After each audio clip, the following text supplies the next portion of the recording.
Welcome to Suman IT TV. Tech world లో జరిగే latest updates ను ఎప్పటికప్పుడు మీకు అందిస్తున్నాం కదా. అలాంటి మరో ఇంట్రెస్టింగ్ టాపిక్ తో మళ్ళీ మీ ముందుకు వచ్చేసా. అదేంటో చూసే ముందు మా ఛానల్ సబ్స్క్రైబ్ చేసుకోవడం మర్చిపోకండి. తెలంగాణకు భారీగా పెట్టుబడులు తేవడమే లక్ష్యంగా ముఖ్యమంత్రి రేవంత్ రెడ్డి అమెరికా పర్యటన కొనసాగుతోంది. సాంకేతిక రంగంలో పెద్ద ఎత్తున ఇన్వెస్ట్మెంట్ సాధించేందుకు అది దోహదపడుతోంది.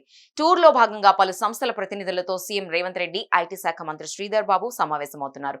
రాష్ట్రంలో పెట్టుబడులు పెట్టేందుకు ఉన్న అవకాశాలను వివరిస్తున్నారు. ఈ క్రమంలోనే ఇప్పటివరకు దాదాపు 10 కంపెనీలు ప్రభుత్వంతో వివిధ ఎంఓయూలు కుదుర్చుకున్నట్టు తెలుస్తోంది.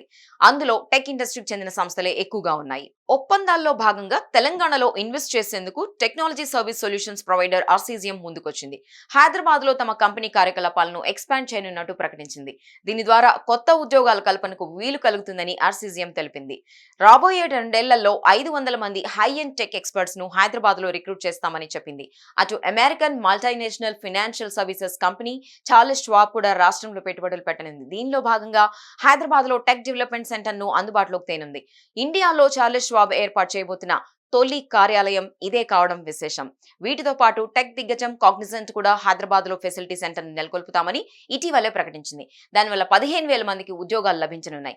కేవలం ఇవే కాకుండా మరిన్ని టెక్ కంపెనీలు తెలంగాణలో ఇన్వెస్ట్ చేసేందుకు ఇంట్రెస్ట్ చూపుతున్నాయి. చూశారు కదా, ఇవి టెక్ కి సంబంధించిన అప్డేట్స్. ఈ వీడియోపై మీ స్పందన ఏంటో కామెంట్ చేయండి. అలాగే మరిన్ని విశేషాల కోసం సుమన్ ఐటీ టీవీని మిస్ కాకుండా చూడండి. Thank you for watching this video.